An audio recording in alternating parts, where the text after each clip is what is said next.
Advertencia. El siguiente relato contiene el testimonio de una paciente que se supone sufrió de una posesión demoníaca.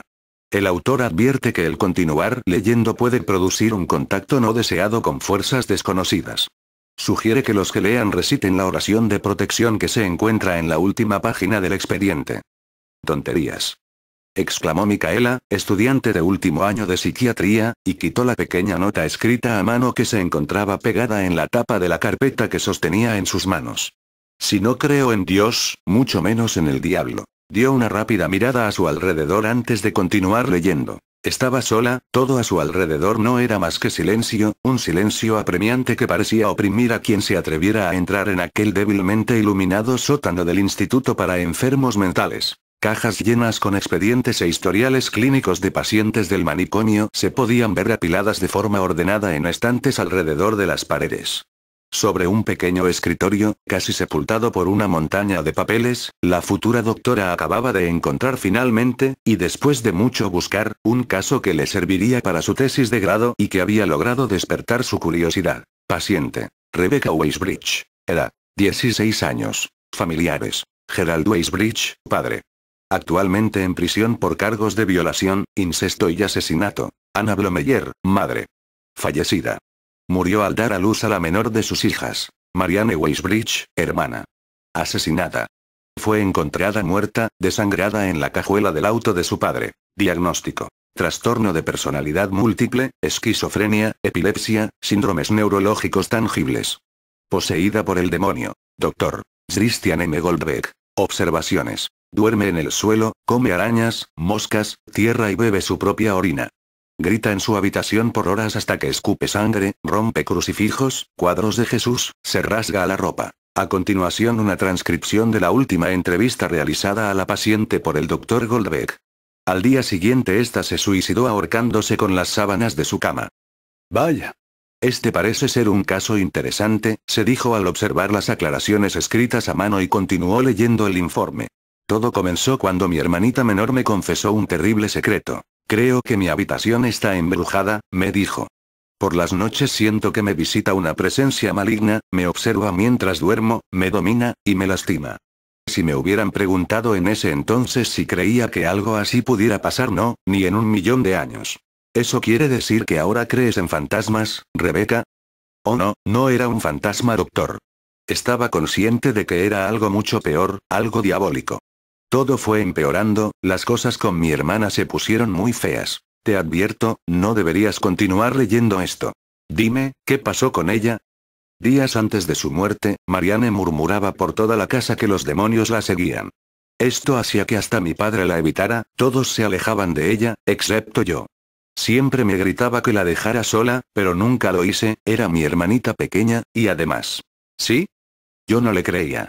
Te comprendo, Rebecca, murmuró Micaela en voz baja y rápidamente dio la vuelta a la hoja, movida por las ansias de saber qué pasaría a continuación. Obvió por segunda vez la inquietante advertencia escrita a mano. Nunca había visto algo así. Después de un tiempo Marianne me dijo que sentía que había sido poseída por el diablo. Los crucifijos en su cuarto se volteaban hacia abajo misteriosamente y las ventanas se rompían como si alguien les hubiera estado aporreando. Luego comenzó a tener violentas sacudidas que estremecían todo su cuerpo, además de posturas corporales humanamente imposibles. Mi padre se negaba a llevarla a la clínica, pero cuando empezó a vomitar y a dejar de comer, finalmente lo hizo. Le diagnosticaron epilepsia y nos dieron una noticia perturbadora. ¿Qué noticia? Marianne estaba embarazada. ¿Cómo podía ser? Era tan solo una niña, tenía 12 años. Ajá, eso es. Exclamó la estudiante de psiquiatría y empezó a formular una teoría. Mucha gente que es abusada sexualmente, especialmente cuando el abuso es grave y traumático, desarrolla un trastorno de identidad disociativo, lo que ocasiona que la personalidad se divida y se fracture en aspectos diferentes, aspectos oscuros que tratan de controlar a la persona, como si dos o más entes lucharan dentro de ella por el control de su cuerpo, haciendo que se piense que están poseídas. Hizo una pausa y antes de seguir leyendo, concluyó. Marianne fue abusada por su propio padre. ¿Crees que tu papá fue el responsable? Él solo hizo lo que todo buen padre haría por su pequeña y adorada hija. ¿Qué fue lo que hizo? Lo que los doctores no podían hacer por ella: salvar su alma. Maldito enfermo pervertido. Gritó indignada Micaela y su voz rompió el silencio que reinaba en el interior del pequeño sótano. La asesinó para que no pudieran acusarlo. Una noche cuando ella ya no estaba, dormí en su cuarto. Sentía una curiosidad enfermiza por experimentar por mí misma lo que mi hermanita había pasado, ya que todavía me negaba a creer. Primero empecé a escuchar algo que parecía una escalofriante tonada, flotaba en el ambiente y me adormeció por completo. Es uno de los ruidos típicos con los que comienza un demonio, para que la víctima sepa que está allí. ¿Qué? Seguramente algún vecino dejó el equipo encendido, bromeó Micaela. La cama empezó a estremecerse, las paredes a emitir ruidos extraños, como si alguien golpeara del otro lado. Estaba asustada. Escuché pasos y vi como una sombra entró en la habitación. A esto se le llama invasión. Empiezan a escucharse ruidos en la casa, normalmente sonidos de golpes acompañados de visiones. Por el rabillo del ojo, Micaela dirigió una nerviosa mirada hacia la puerta entreabierta que daba al pasillo. Estaba casi segura de haber visto pasar una sombra corriendo. Es solo mi imaginación, se dijo, segura de que su mente le estaba haciendo una mala jugada. Yo estaba paralizada, no podía mover los músculos. Lo que sea que fuera, se subió en la cama y se deslizó hasta mi pecho, presionó su rostro sobre el mío, tenía pómulos y una quijada prominentes. Parecía enojado y violento. Gruñía, era un sonido que no se parecía a nada que haya escuchado antes, una mezcla entre un ronroneo infernal y un rugido como de león, es lo mejor que puedo describirlo. Pero eso sí, cuando me habló, no sonaba como humano. En este punto, Micaela estaba segura de que no debía continuar leyendo, acababa de escuchar un ruido extraño y seco. Parecían pisadas de cascos, como los de un caballo, acercándose cada vez más hasta donde ella estaba. ¿Te habló? ¿Y qué fue lo que dijo? Me dijo su nombre. ¿Cuál era su nombre, Rebeca? Por tu propia seguridad, cierra el archivo ahora.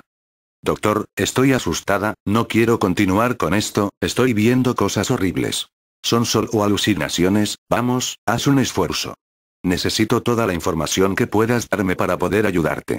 No creo que sea seguro decirlo, no por mí, sino por usted, ya que al parecer funciona como una especie de llamado. Sí, parece responder a su nombre y viene rápidamente dispuesto a poseer y atormentar, seguro que quiere que se lo diga. No creo que esté preparado para recibir su visita esta noche, doctor, pero si quiere correr el riesgo, se lo diré. Su nombre es... Micaela repitió cada letra inconscientemente y de inmediato se llevó las manos a la boca alterada. Ingirun mimus nocte consumimurini. Damos vueltas en la noche y somos consumidos por el fuego. Lo siento, Rebeca, no entiendo lo que dices. Rebeca ya no está aquí, doctor, pero no se preocupe, muy pronto usted se le unirá. La víctima se contorsionaba de tal forma que sus huesos parecían a punto de fracturarse en una dolorosa lucha por expulsar de su cuerpo a la presencia maligna. Rebeca, detente, tranquilízate. Anima est hostia pro carnificet meanta eterno sempera positis. El alma de la víctima debe aprender a temer a su verdugo por toda la eternidad, con el fin de hallarse para siempre sujeta a él. Fin de la transcripción. El corazón de Micaela latía violentamente, estaba segura de que alguien la observaba, una presencia extraña que acechaba desde las sombras. En su mente, luchaba frenéticamente para que el nombre del demonio dejara de asomarse en su cabeza, pero era inútil. Tus pensamientos te delatan, escuchó decir a una voz en su interior. Una voz como la de una bestia enfadada a punto de atacar. La oración de protección. Recordó, y empezó a pasar las hojas restantes del archivo, llenas de fotografías tan perturbadoras y horribles, que estaba segura de que no podían ser fruto de su imaginación. En una de ellas creyó ver la imagen de dos jovencitas crucificadas de cabeza, con sangre saliendo de sus bocas. Tú serás la tercera, repetía la bestial voz en su cabeza. Finalmente y sintiendo el miedo recorrer cada fibra de su cuerpo, llegó a la última página del archivo y lo único que encontró fue una pequeña nota, escrita con la misma caligrafía a mano con las que se habían escrito las notas aclaratorias a lo largo del informe. Te advertí que no siguieras leyendo. Una de las principales enfermedades del hombre es su inquieta curiosidad por conocer lo que no debería llegar a saber. He tomado y destruido la oración de protección. Debo librarme de él, debo pasar esta maldición a otra persona y la única forma de hacerlo es consiguiéndole otra alma para atormentar. Buena suerte. Ate. Dr. Goldberg. Micaela ahogó un grito de terror al sentir una prominente quijada que se pegaba a la suya, y que en un susurro se abrió, mientras pronunciaba claramente dos palabras que le calaron hasta lo más profundo de sus huesos. Eres mía.